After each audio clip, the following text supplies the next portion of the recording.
Tale of Despereaux by Kate DiCamillo. Illustrated by Timothy Basil Eyring. Chapter 4. Enter the P. Despereaux's brothers and sisters soon abandoned the thankless task of trying to educate him in the ways of being a mouse. And so, Despereaux was free. He spent his days as he wanted.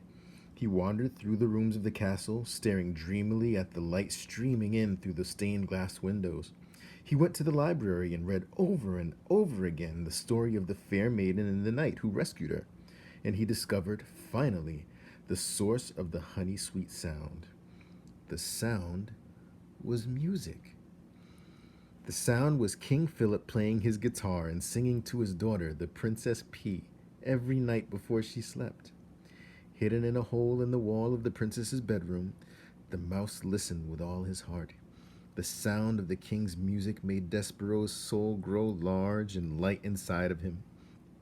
"Oh," he said, "it sounds like heaven. It smells like honey."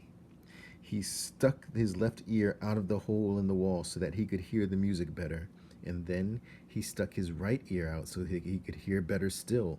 And it wasn't too long before one of his paws followed his head, and then another paw, and then, without any real planning on Despereaux's part, the whole of him was on display, all in an effort to get closer to the music.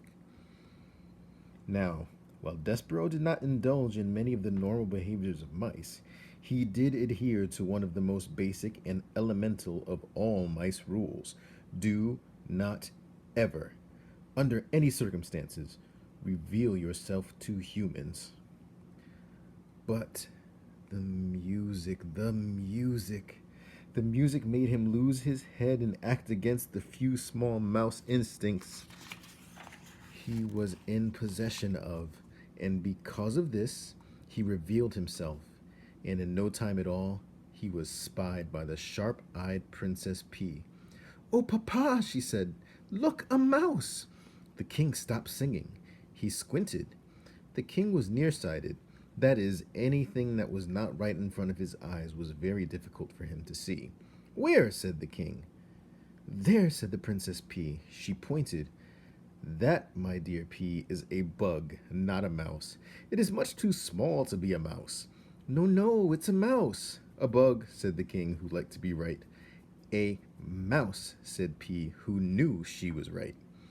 As for Despereaux, he was beginning to realize that he had made a very grave error. He trembled, he shook, he sneezed, and considered fainting.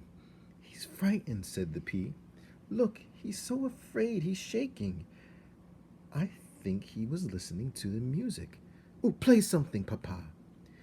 "A king play music for a bug?"